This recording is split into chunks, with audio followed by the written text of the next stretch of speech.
So that's why I slapped him. That's why. Bonacor! Oh, anyway, hey folks, welcome to Board Game Breakfast. I'm Tom Vassell. I'm Zee Garcia. Hello. So it's a little bit different than normal, mostly because Mr. Bonacor is not able to be with us today, or chose not to be with us. You slapped him, okay. We chose. He's not. He'll be back next week, I guess. Oh, yeah. He's in the middle of a very long cavorting around the country. I don't think he's been home like more than a couple days. He's been out for like 3 weeks. I know.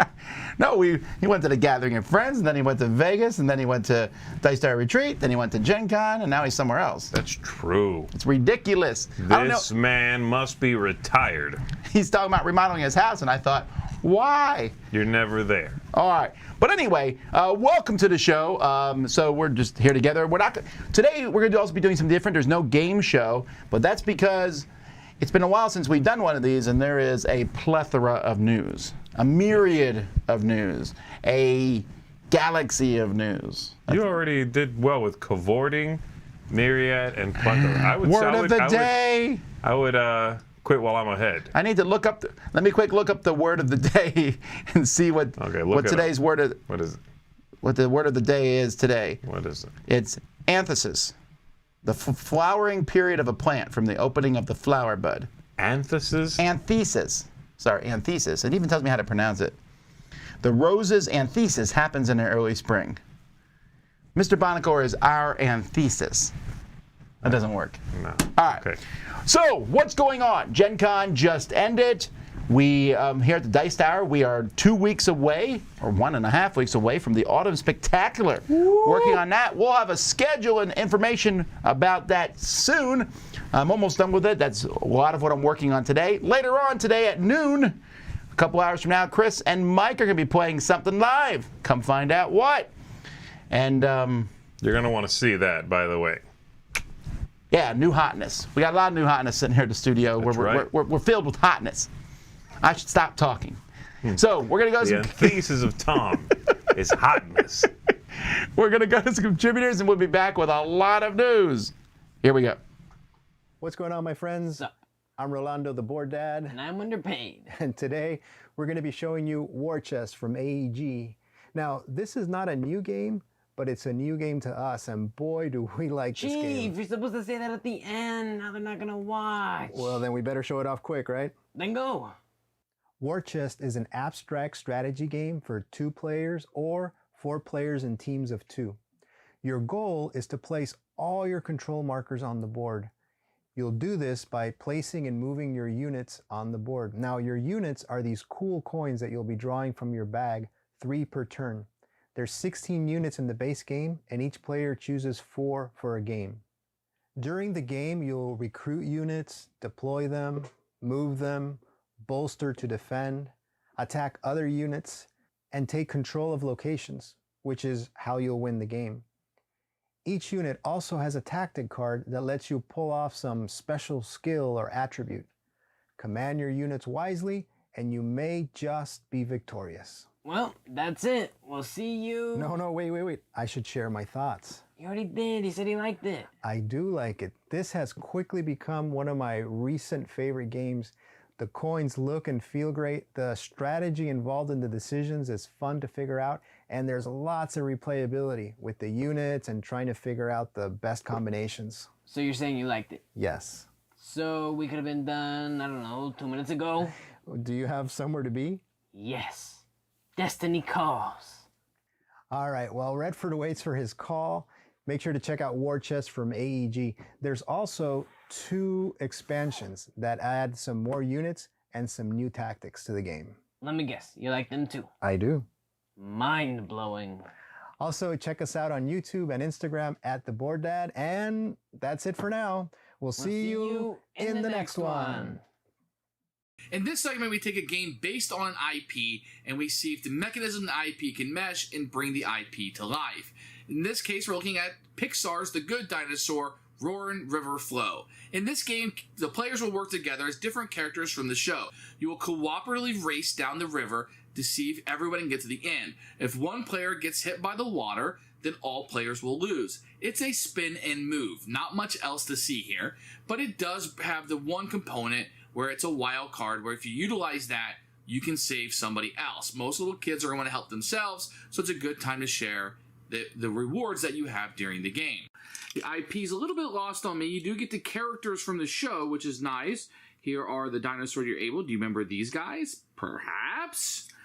This is the guy that I remember. Now, the IP does come across a little bit because we know that the Arlo had a problem with water in the movie. And as he's going up, he's fighting a sphere. What you're doing in this one is you're racing up here as best that you can. You will spin the spinner. If it lands on a color, you will move to the next available color space. So if I get green, he will move to the next green spot. If you roll a number, the wave will move up this many clicks. If the wave ever hits one of the dinosaurs, then everybody will lose. If all players are able to get to the end, all of them, not one of them, then the players will win. It does not make you feel the aspect of the entire movie of what you're trying to accomplish to get back home. It really just takes that one scene, flops it in a board game, and you go through that. So it does accomplish what it set out to do in that scene, but doesn't necessarily translate to the movie as a greater scale. So this is going to be one for younger gamers. If you have a kid and you want to teach them about sharing and cooperative play, and they like the good dinosaur, this is destined to be a hit for them. Anybody else, it's going to be a purge. If you're a fan of the game Exploding Kittens, well, they just released a new version called Exploding Minions. And look, if I got a vote of whether you blew up a minion or a cat, I would vote minion every time. I mean, a minion is a fictional character. A cat's a real thing. So, and it's not even a cat, it's a baby cat. You want to blow up a baby cat? You monster. Minions, you know, they practically blow themselves up all the time. They'll be fine if you kill a couple of their friends. Go ahead. If you've never played Exploding Kittens before, it's one of the best, easy-to-learn, push-your-luck games out there. It's essentially Russian roulette, but with cards instead of guns and death. All you're doing in Exploding Kittens is picking up a card and hoping to avoid an exploding kitten. And you can play cards that skip your turn or force somebody else to pick up 2 cards, things like that. Exploding Minions is almost the exact same game, except it's got fun minion art instead of fun kitten art. There are 2 cards that are different and new in this version though, and they are pretty fun cards. One of them is the clone card. This allows you to duplicate whichever card was played last, and the other is draw from the bottom. This allows you to draw from the bottom of the deck, and so these are fun new wrinkles in the game. Because these games play largely the same, which version you go with really depends on which theme do you like better.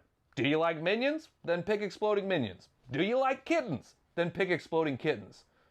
Do you not like either minions or kittens? Well, then I suggest taking a look in the mirror. They are both adorable.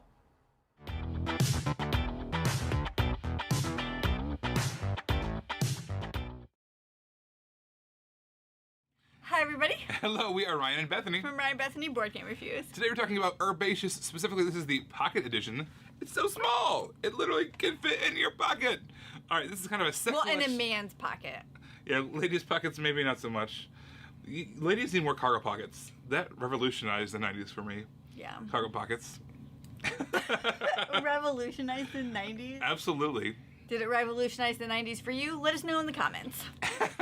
This game is a set collection game. You're collecting all these different herbs and spices and plants. You're potting them. You have 4 chances to score.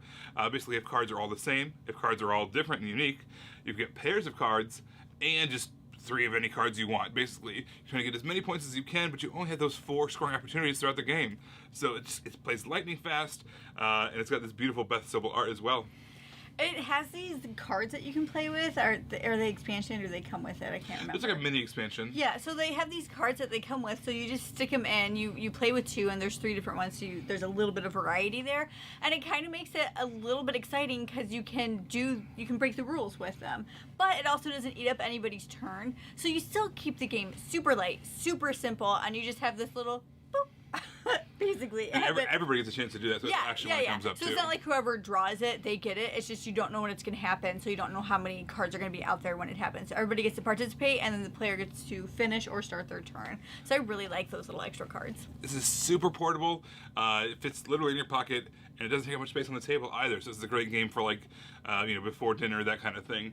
And not to mention, it's fun too. So if you like anyone who's into gardening or just wants a fast filler game, I definitely check out Herbaceous, the Pocket Edition.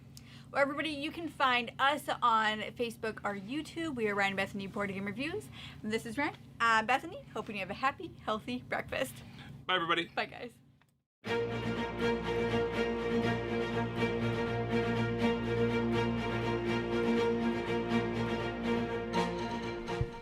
Welcome to Dice Tower News, where we have a lot to go over today because it's been 3 weeks worth. Gen Con was in the middle there, so a lot of stuff has been announced. So, Let's do it.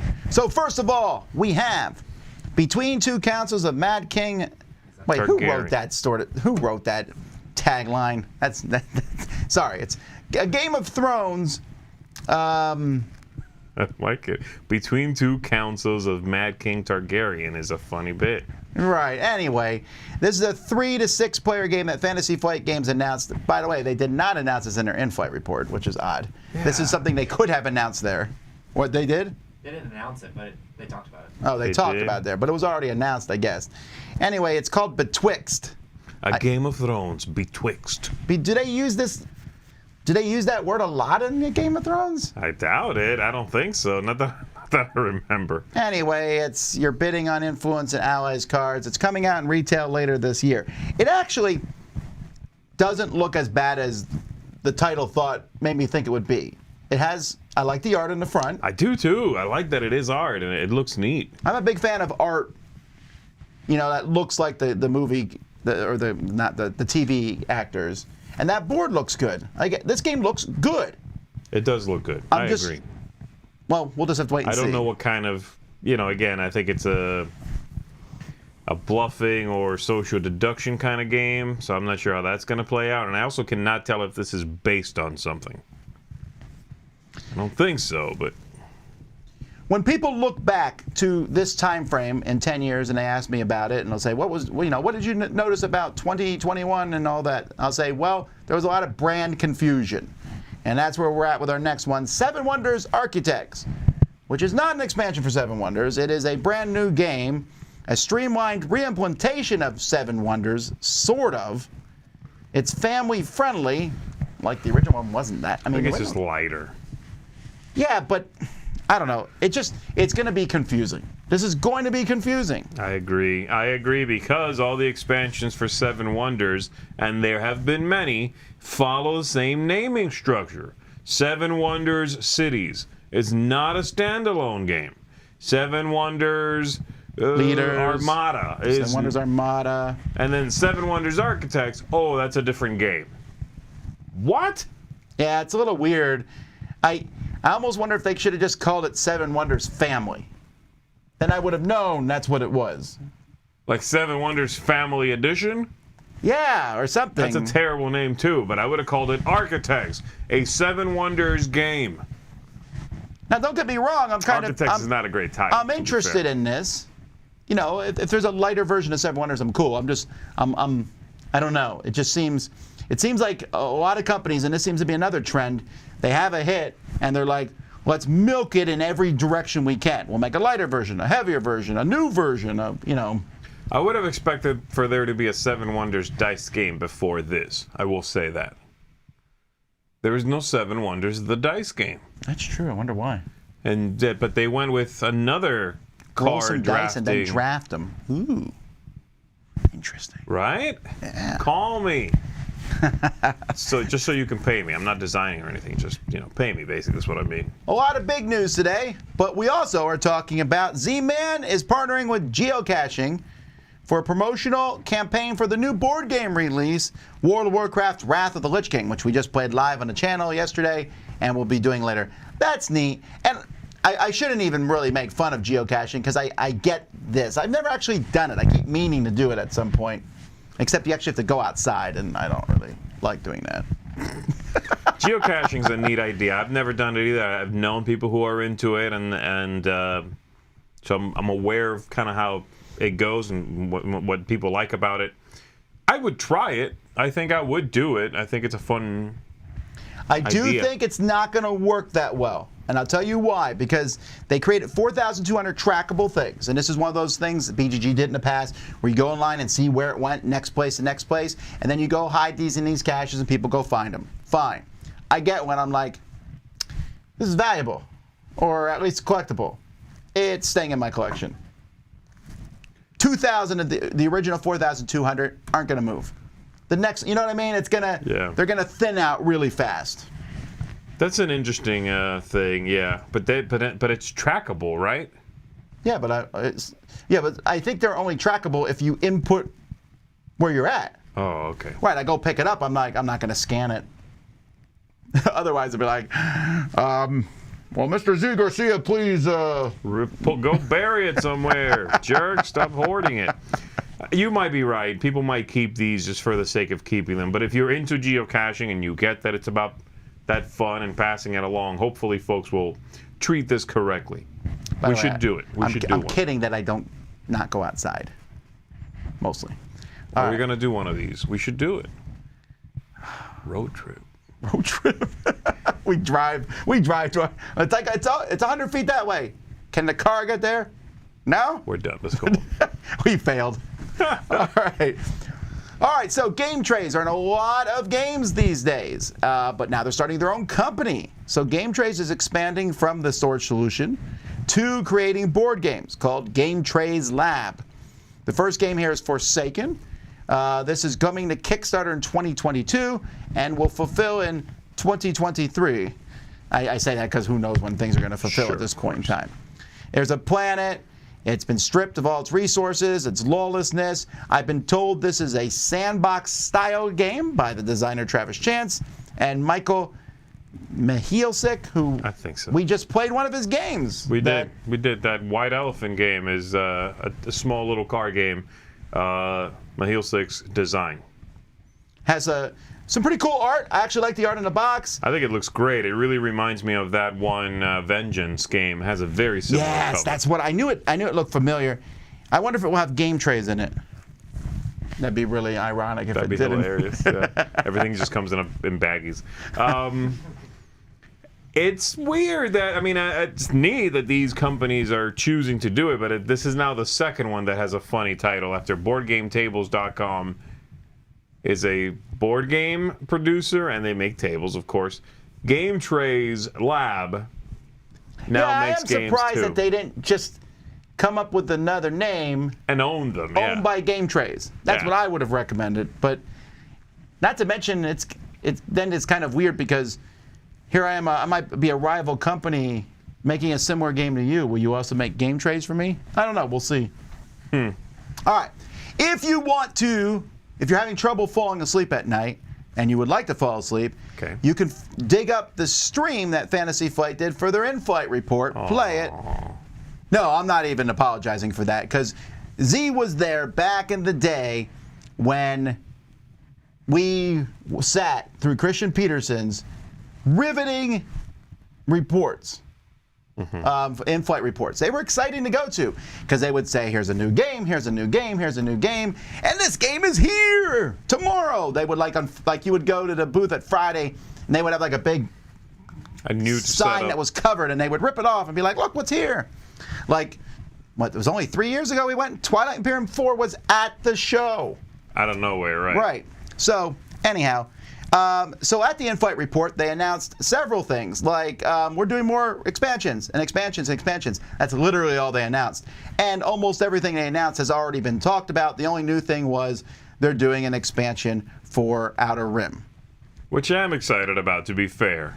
But it is also not The Mandalorian, which I know disappointed a lot of people. Oh, I don't care. I was not...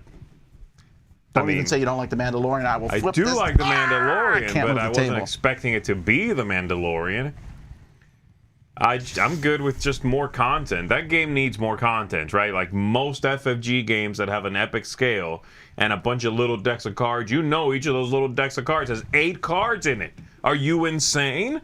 You need more. You'll see them all in 2 games.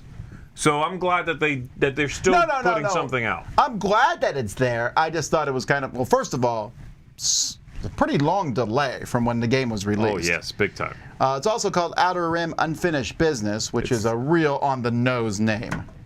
What do you mean? They're like, to the fans, they're like, is this the last thing? Online, there's a lot of chatter about that. Okay. You're saying the expansion is not finished. I don't know. That's what you're saying. It'll come out and be incomplete. Who knows? They also talked about pillows and mugs in case... That was weird. The whole thing was weird. Like, we're going to partner with a company who's going to slap our brands onto trash, basically. Like knickknacks. You can buy a mug or an eraser or something. It's like, really? You're taking time out of your in-flight report to tell us that you have an Etsy store? Yeah, it's weird. That seems strange to me. I'll agree with that one. But the other stuff is fine. No surprises except for an Outer Rim expansion. But even that's not a big surprise. It's kind of like, well, yes, we're expecting this expansion.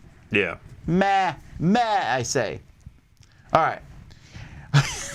In a surprise that no one was asking for, WizKids is redoing Fantasy Realms into a Star Trek version. This is not the first time they've done such a thing. They took that game, Fantasy Business, and made us, what's that race in Star Trek that's always trading stuff with the big ears? Anyway, they made a version of that game. Remember Fantasy, the old blue box game. Fantasy Business. Business. They remade it with a Star Trek theme. I did not know they did that. Yeah. I don't know that one. I don't remember that. I like it, but it's the exact same thing. Okay. And so this is the same type of thing here, where there's Star Trek being put on top of Fantasy Realms. I agree with someone in the comments saying, what's up with this art? Ferengi, yes. This artwork is terrible. It's like just clearly a screen cap, and they threw some filters on top of that. This is like, you know. I don't know though that this is an exact replica. It looks like it's a sideways version of it. In fact, you know what it looks like? It looks like they took Stegmaier's Red Rising. And then went. This is Star Trek Rising. Took it back, yeah. Fantasy Realms is a fantastic game, which, as April is saying, but and it got nominated for the Kennerspiel, remember? Mm-hmm. So it's kind of like a hey. Yeah, sure. Star Trek. Maybe. It looks terrible to me, but I'll stick with the other one, I guess. Now here's something that does not look terrible. From Yellow, we have Get On Board. This is a remake of Let's Make a Bus Route. And we had some debate here in the studio. Some people like that Let's Make a Bus Route art. I don't at all. It looks like a kid's coloring book. I really like this Get On the Board. It's clearly a 1950s vibe. It looks like a board game that came out then, although cleaner and nicer. But it definitely, that Get On Board looks like, at the bottom it should be like starring Dick Van Dyke. 100%. You know it? Right. And I don't know. I just really love this. I really like that look. Yeah. It's very stylized. It's attractive. I like the shot we got of the back of the box there. Shows you the board and the player pads. All of that looks good. And then they're adding an extra board. The original game was a single board that the players share and then will draw with a dry erase marker on. And now they have two, a New York board and a London board. How different they'll be, I'm not sure. But this game is fantastic. I've not played it. I guess I should get around to playing it. This is a great flip and right style game in which all the players are working on the same board, and you start running into each other, which is bad, okay? You create traffic, and that hurts you negatively. This new one, I'm just happy exists, or will exist, just so more people can play it. Q1 of next year. Fantastic. All right, if you get rid of a boom, you're left with 2 rooms. This has nothing to do with 2 rooms and a boom. Although if you get rid of a boom, I figured you were going to say we had a game called Bust. No, this is a cooperative card game for 2 players in which a group of humans has entered the House of Mist and must escape the vampires within. Oh, no.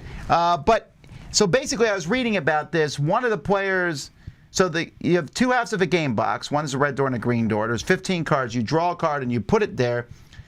But one of the players is switching rooms and the other person has to keep their eyes closed. So there's like, it looks like you're trying to avoid vampires working together.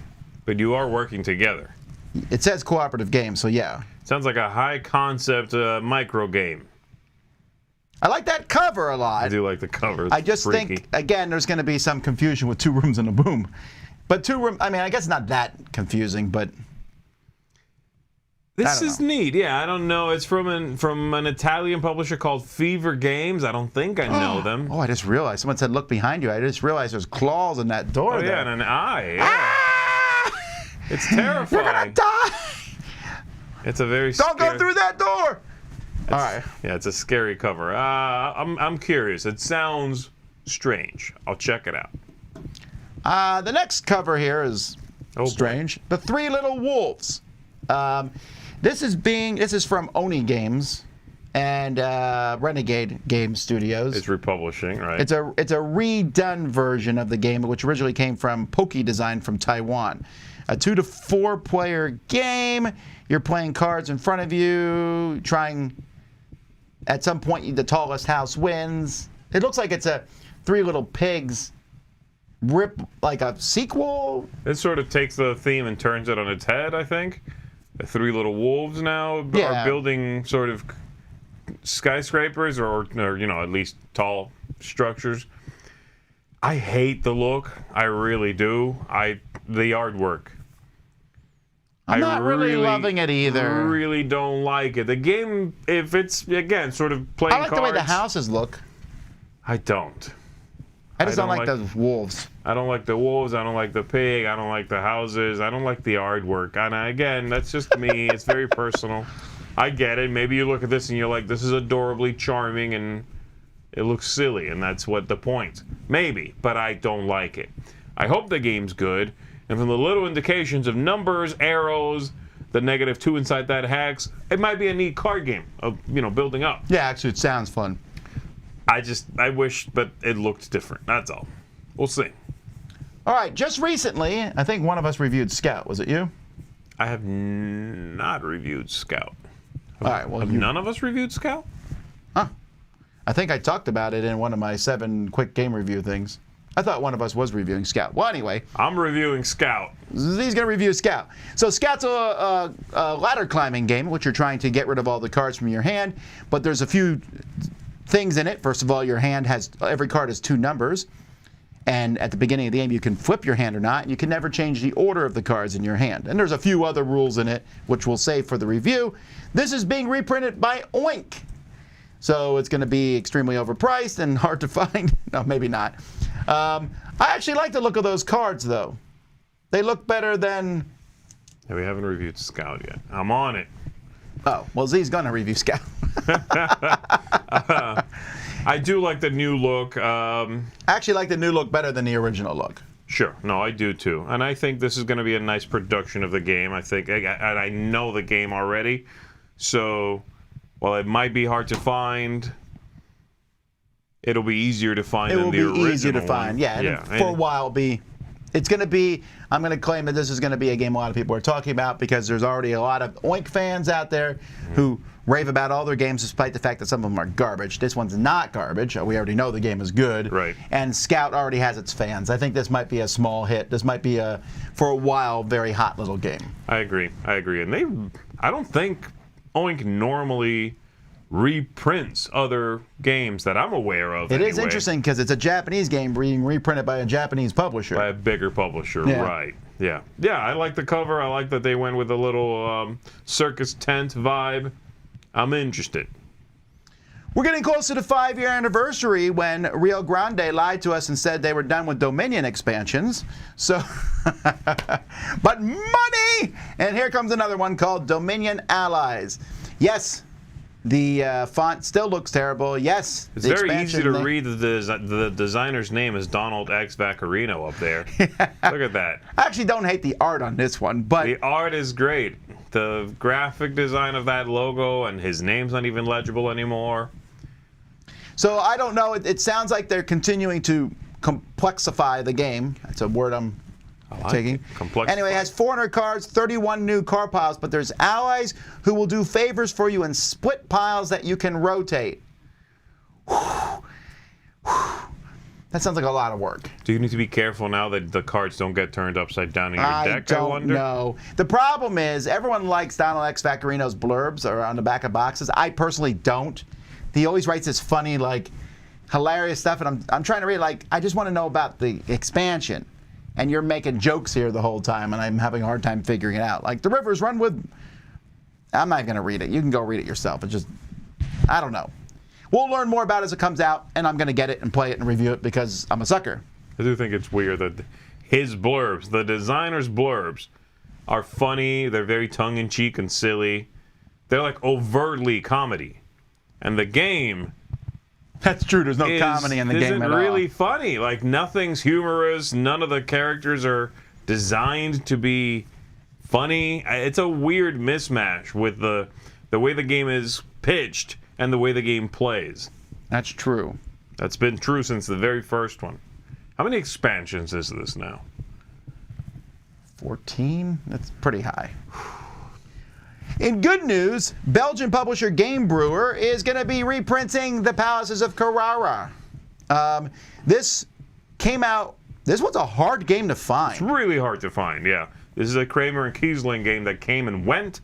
And even soon after it was published, the prices sort of skyrocketed. Yeah, I think... So they're showing a Z-Man game cover here. I don't think I've ever even saw this. The copy I had was in German. It was one of the few games I got in German. You didn't need anything other than English rules, I think, to play the game. Okay. I'm pretty sure. I liked it. It was fun. Of course, it's Kramer Kiesling. I like 90% of their stuff. Yep. So this one's going to be good. I hope, and it's coming out with a whole bunch of other stuff that they've announced, and a lot of their stuff's going to be kickstarted. Game Brewer has been doing that lately. Haba has an advent calendar, my first advent calendar, and it looks like it's just meeples and stuff. But if you could use that stuff for Animal Upon Animal, that'd be pretty cool. I think that's the thing. I don't know. I'm Maybe gonna get that's it. not the thing. I'm gonna get it. I keep saying every year I'm gonna get advent calendars for the kids, and then I can find like 2, and I'm like, well, what about the other kids? You know, I have a lot of kids, but I have fewer kids now, so you're gonna give each of them an advent calendar? Yeah, that's it'd be boring, different, right? Yeah, I want to get different ones. The problem is I always find like 3, and then I'm like, oh, now what do I find? That's interesting. I'll get my wife a chocolate one. I know there's a chocolate one. And, okay, we're getting off topic here. This looks cool. Send me ideas for advent calendars, folks. Share those with me. I'm curious. Azul. This is the 4th Azul. Were you with you saw this at Gen Con, right? I did. I saw it. So they showed it. So this is hexes instead of squares. And the way they're explaining it is, real briefly, you're going to be placing these hexes down on the board. You have to kind of build your board. Yeah, you build the bottom, sort of the green pasture-looking areas there. You're building those also. Not building them, drafting tiles. And they have some of the tiles printed on them. Right, and then you put the plastic Bakelite tiles on top of that. So it's like a 2-tiered thing. And you're trying to make groups of colors and shapes. And symbols, Different, is it different symbols? Oh, it's the same color, but different symbols, or the same symbol, different colors. Right. Very similar to, you mentioned... it's like Quirkle. Quirkle. Right. Although it looks more complex than that. Yeah. Scoring seems very similar to the 3rd Azul, which was Summer Pavilion. Okay. Because some of these colors are more valuable than others, and some of the symbols, and in fact, you can tell which symbols are more valuable than others because they'll have like 6 pips on them, or three parts of the symbol, or the bird has 2 wings. Yeah. He was telling me that. It looks interesting. I really like the color palette. I like that it feels different than the other ones. It's like it looks like spring. You like all the sort of pastel-y earth tones? I don't want it in every game. I mean, I still like the look of the second one because I love that stained glass look, right? But this at least differentiates it, but it's also hexes. My only concern is that even after seeing it in person, I think placing those hexes is a little fiddly. Okay. Like you put it down and they might all move a bit. I mean, that happens with the squares, but I don't think as much. You just have to wait till they release their overlay. Alrighty. Well, in non-funny news, right before Gen Con, Pandasaurus suffered a break-in. Somebody came into their warehouse and stole 200 copies of The Loop and 100 copies of Dinosaur World.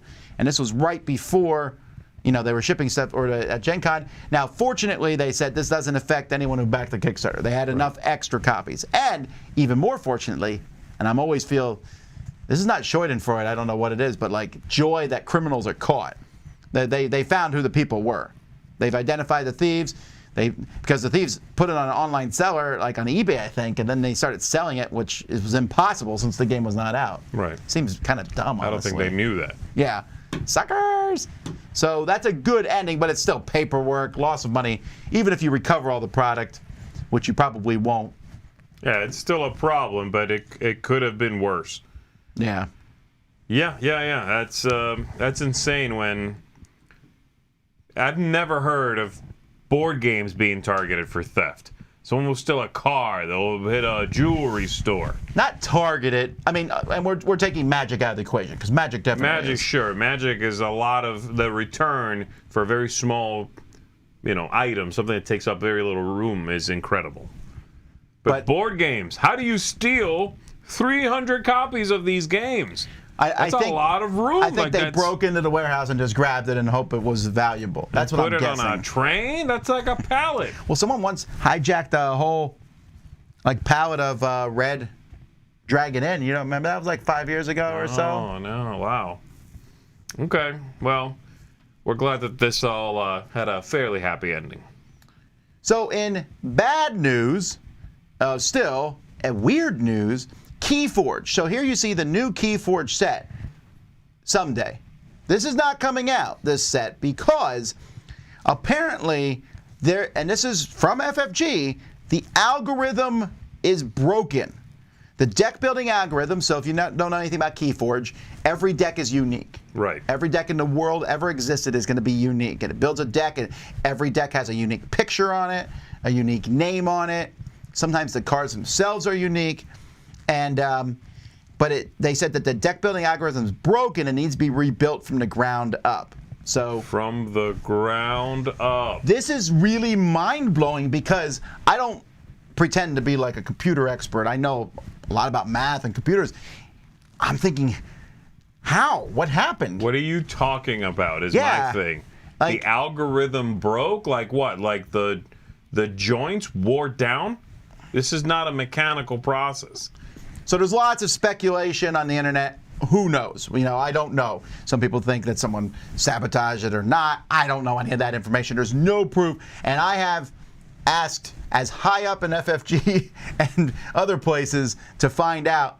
And either people don't know or they ain't telling me. Mm-hmm. There's nothing on the subject. And in fact, we asked Justin Gary, because they're making a similar thing with Richard Garfield, Soulforged, Soulforge Fusion, which is the same thing, and he said he noted that they had that problem, and they are making sure that that won't happen for them. Right. But who knows? It's such a unique. It's a weird piece of news for sure. Yeah, because I was expecting when I saw Keyforge is canceled, I was like, I knew it. It was eventually going to stop being made. Yeah. I didn't think this would be the reason. Right. And I'm actually kind of surprised that they announced this was the reason. I wonder if I might have kept it to myself. Just say we're going on hiatus for a little while. Yeah. Don't necessarily reveal that. So anyway, this Winds of Exchange set is done. The cards are done, I believe. They just can't make decks until they rebuild the algorithm, and we don't know when that will be. One of the biggest booths at Gen Con was Ravensburger.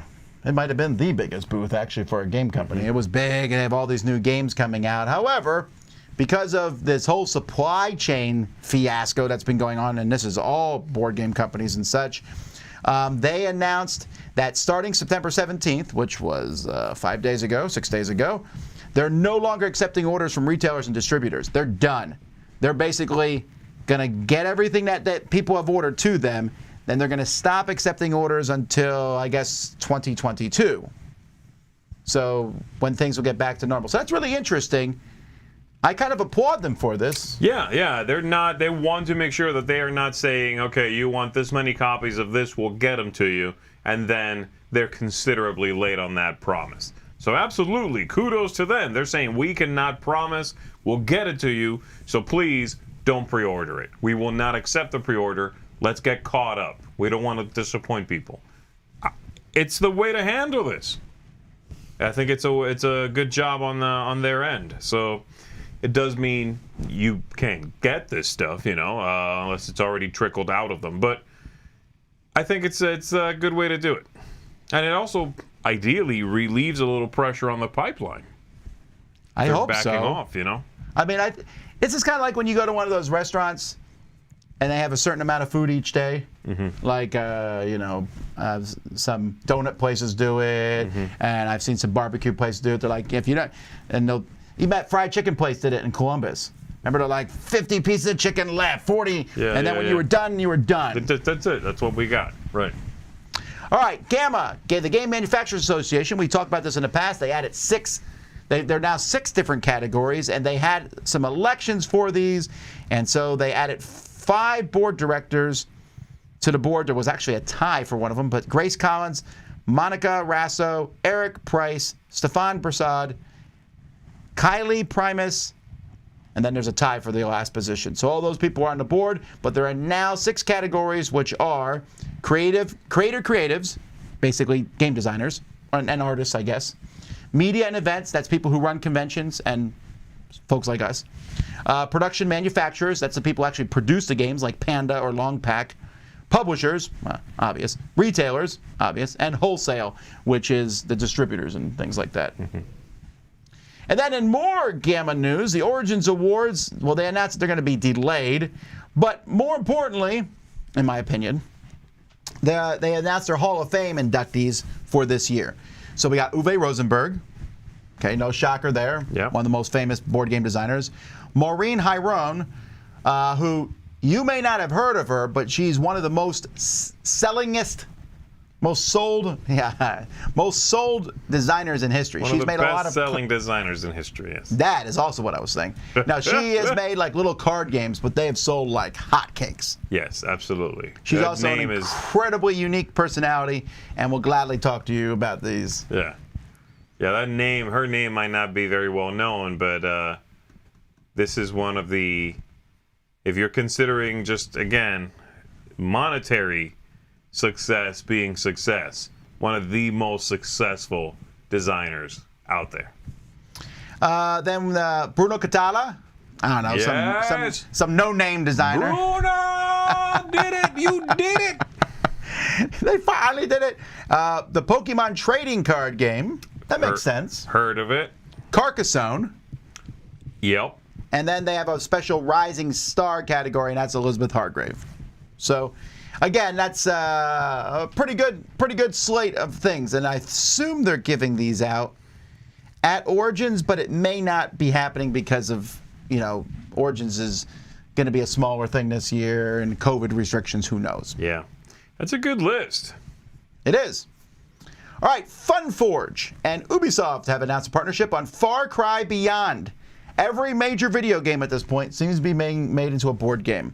And if you haven't heard of one that's being made into a board game, it's probably going on behind the scenes. I know of at least like 2 or 3 that have not been announced yet, but they're happening behind the scenes. So that's interesting. I don't know a lot about Far Cry. I almost bought it the other day to play. The new one. The 6? new one. Is that out? Yeah, for the PS5. It has that. Who's that actor that from? Actor, I know. Yeah. From Breaking Bad. Yeah. No, I do know what you mean. Giancarlo, I believe his first name is. That might be right. Yeah. Giancarlo. I think he's a great actor. He is a very good actor. So anyway, who knows what this will be like? Far Cry is a good series. I like Far Cry quite a bit as a series. I don't know what this is going to be. Far Cry is an open world shooter. But yeah, I mean, I don't usually like the whole put video game on my board game sandwich, but hey, I'm happy to be proven wrong and maybe find one that's fantastic. Well, if you don't want that, Z, then you can get Llama Land. I'm into Llama Land. What is this? This is a Phil Walker Harding game, isn't it? Yes. Because this really looks like the Gingerbread House. Yeah. Yes. But you know what? Llamas, baby! I feel like I've seen this in person somewhere. Like I saw this at a store or something. I might be wrong. I don't think I've seen it anyway. It's the Llama-tastic family game, it says. Just for that right there. I'm out. I'm out. No, no, I'm on Lookout Games High right now. They've been doing really good things. And I do like Phil Walker Harding games. This looks like a neat stacking game. There's like 99% chance I'll like this game, right? I like all agree. those things sort of check a lot of boxes. There would have to be a major stumble for me not to, out of the gate, like this. I'm into it. All right, would you like to come out and play? The Warriors has been announced by Funko Games. When they were telling me about this, I said, you better have bottles in this, because that's pretty much the only thing I know about that movie. Yeah, and people get beat up. Yeah, anyway, you've been framed for killing the leader of Gramercy Rifts, and you're hunted down by everyone on the streets, including the furries, the Lizzies, the hi-hats, and more. Hi-hats, baby. You gonna be a hi-hat? I'm going to be a hi-hat. Anyway, is this a co-op game? I can't tell. I assume 2 to 4 players. Plays 40 minutes. It's going to be $25 retail. That's pretty good. I assume it's a co-op. You're all part of the same gang trying to get through the city. You know that every time someone wants to play the game, though, they'll be like, hey, Z, come out and play. I'm not playing it just because of that. All right. All right. Glory Islands has been announced by Rio Grande, which takes place in 1616 island of Tortuga.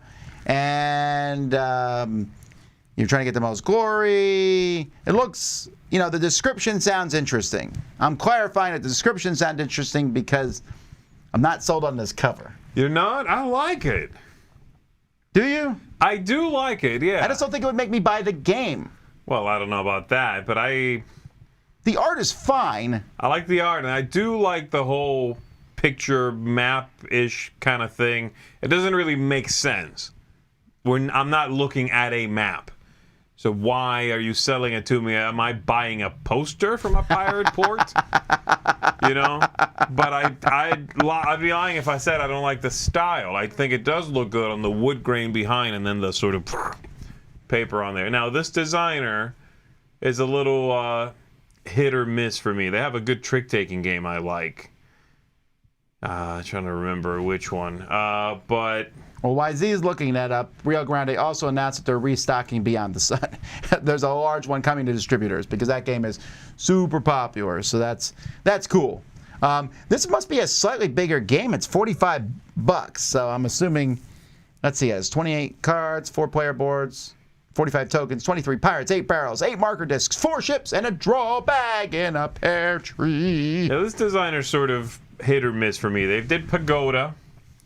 Okay, I like Pagoda. This Shoten whatever game with the hot peppers, that's a decent trick-taking game. And then Monasterium is the new hotness from them.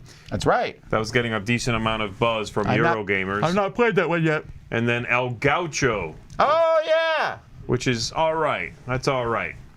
We'll see. This looks good. I like the theme. I like piratey games. So I'm assuming mid-weight Eurogame is what you're going to get here, folks.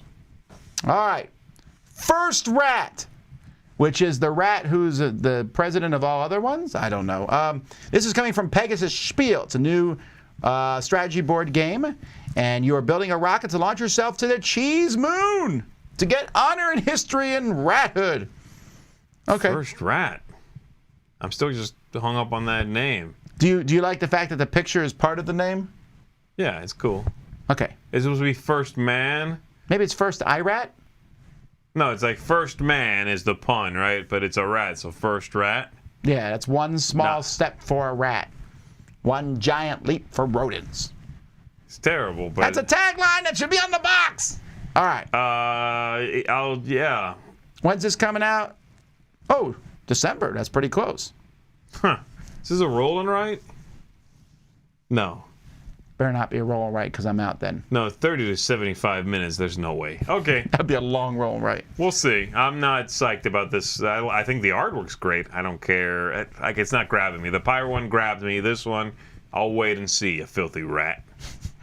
All right. The Diana Jones Award, which is Excellence in Gaming. They give out awards to pretty much anything in a sense that it could be a board game designer, could be a website, could be a RPG, could be anything. This year they gave it out to Nibbard Games or Nibcard Games.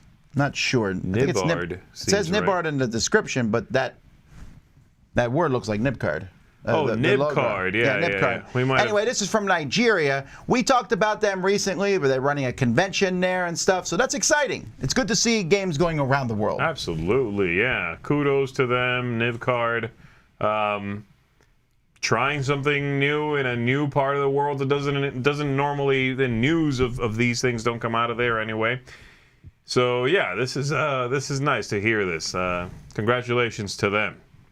And then finally, in news that was tweeted to us or texted to us by Mr. Bonacor, who can't be here and who's going to go spasms about this next week. We'll talk more about it next week for sure. Okay. Asmodee is up for sale. They're actively selling it for $2 billion, which is $800 million more than it sold last time, which was $800 million more than the first time. Right? Yeah, that was a few years ago.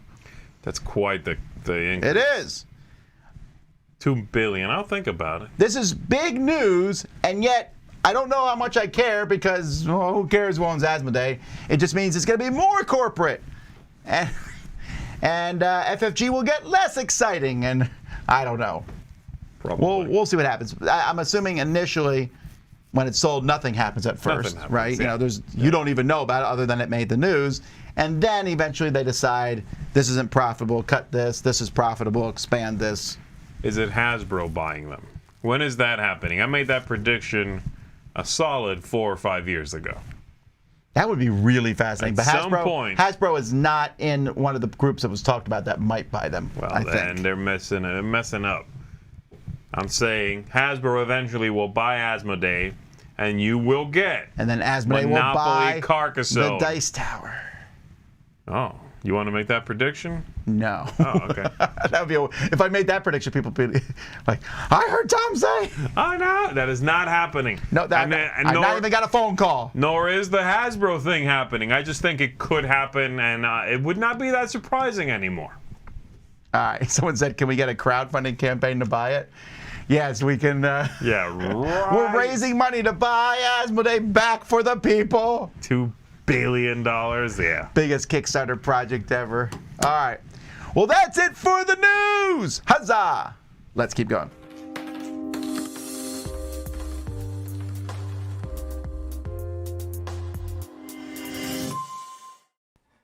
Good morning, everybody. Good morning. Today we're looking at a game that's quite apt for us, since we've just come back from holiday in Cornwall. We are looking at... Anyone? Cornwall. It's a giveaway. It's a giveaway. 2 to 4 players by Schmidt. This is a tile laying and area majority. I think quite similar to Carcassonne from my point of view, which is never a bad thing. True obviously. enough. Yeah, it is very similar to Carcassonne, except it's got some based differences, obviously, yeah. Yeah, it's based in the UK, rather than France. It's basically a pile of tiles that you place face down. You take one at a turn and turn it over and lay it, and it's very similar to Carcassonne. Although the difference is these are kind of like hexes, and you have to place them so that they're 2 sides adjacent when you lay them, not just one. So it makes it a little bit trickier. And you have to match up the tiles. There's 5 different kind of landscapes, isn't there? You have to match up, yeah. And you're just basically trying to expand each type of land. So there's kind of village and mountain and meadow and swamp and so on. And you expand those types of land and try and make the biggest portion of land. Yeah. And then you lay your meeples on those and claim those bits of land, and that's where the area majority comes in. Yeah. It's a nice tricksy little game because of the shape of the tiles. Yes, that's true. And also a bit you like is when you close when you enclose an area, you score it for the majority, and then all the meeples that are on there, they kind of go to the pub. They all go off to like being a British game. What else is there to do? There's a little pub, and they all go to the pub, and you have to buy them back out of the pub because they're all in there. You have to bribe them out in the bar. And so you can buy them back into your hand, sort of thing. But it's a really nice touch. And then if you lay tiles which have got the Cornish flag on, then the points value for that area goes up and things like that. It's a nice little game. And it basically plays until all the tiles are run out, and then you score up. Very simple to pick up, very simple to play. Very nice alternative to Carcassonne, really. Yeah. It is, yeah. Yeah, definitely. So we recommend this one, Cornwall. We also recommend going to Cornwall. Yes, very nice. I'm playing this in Cornwall. Yeah, which we did. Okay, guys, thanks for that. Enjoy the rest of your breakfast, and we'll see you on the next one. Bye.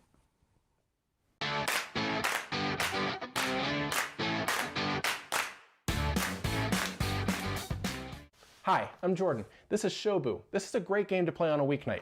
So Shobu is an abstract strategy game in which you are trying to maneuver pieces, these stones around these wooden pieces or wooden boards, and you're trying to knock your opponent off the board. It feels sort of like a checkers or a chess type of game. So you're going to have these 4 wooden boards out on the table, and you're going to move your stone in a direction on one of the boards. But then whenever you move that stone, you're going to move a corresponding stone on a different board in the same direction, same number of spaces, trying to push your opponent off the board. So you're trying to plan your movements on one area on the table in order to affect another area on the table. It feels like that could be a little convoluted, like why don't you just move it? Why do you have to move this twice? But it's a really fun and interesting special puzzle that's kind of tricky to wrap your head around. This is not it's one of those games that has a couple rules, but there's so much kind of decision space and so much to wrap your head around with, you might look like you're in danger, but your opponent doesn't actually have that space to, to be able to move that other piece in order to move that piece. That you might be almost in like checkmate style in one area, but your opponent then can't move your other piece, so they can't get there. And so you can kind of push them back or move into another position that's safe, or knock off another piece on another board that they weren't even paying attention to because they were so focused over here. Super cool. It plays in maybe 20 minutes, maybe longer if you get paralyzed by all of the options, but super cool. This is one of my new favorite abstract strategy games. That is Shobu. I'm Jordan. Thanks.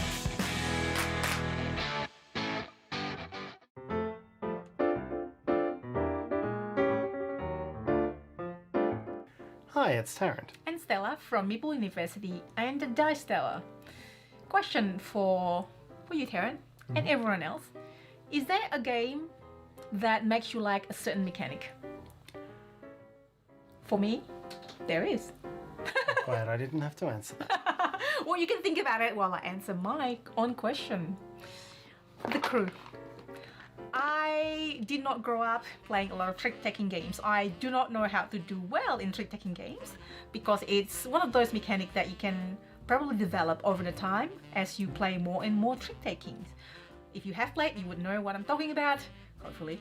So the crew is the one that really taught me, or you have been playing a lot of trick-taking games.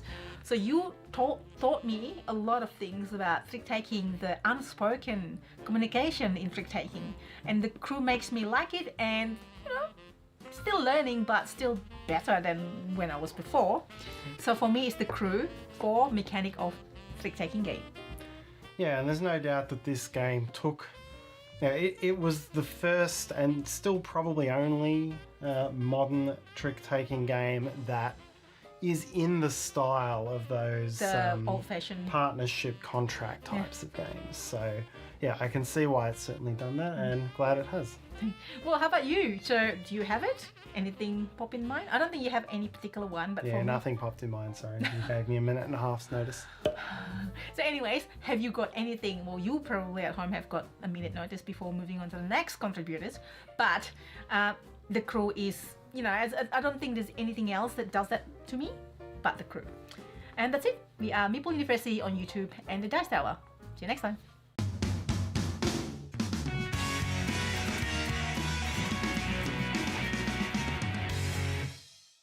Hey there everyone, it's Jen, the board game librarian, flipping some pages on pushing some cubes with my segment from the page to the table live from my office at work.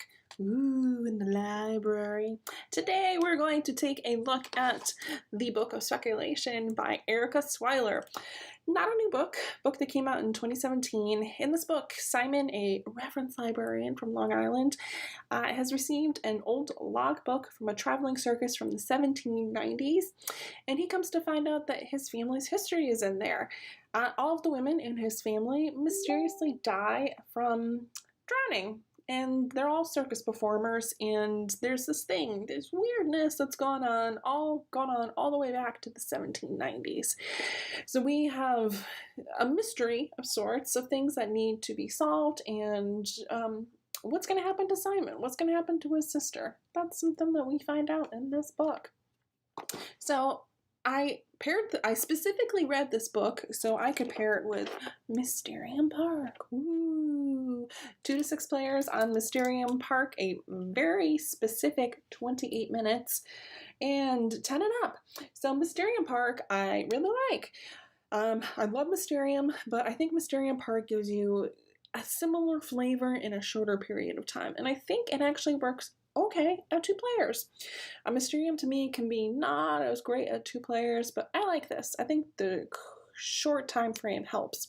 So in here you are a circus and you have a murder to solve. You are looking to figure out the who, what, where, when, why, kind of like you normally would in Mysterium. Excellent artwork as always. It's a little more portable than Mysterium and doesn't have the setup time for the ghost that Mysterium does. So I like this one a lot. I love Mysterium Park. That is all this week. Happy breakfast!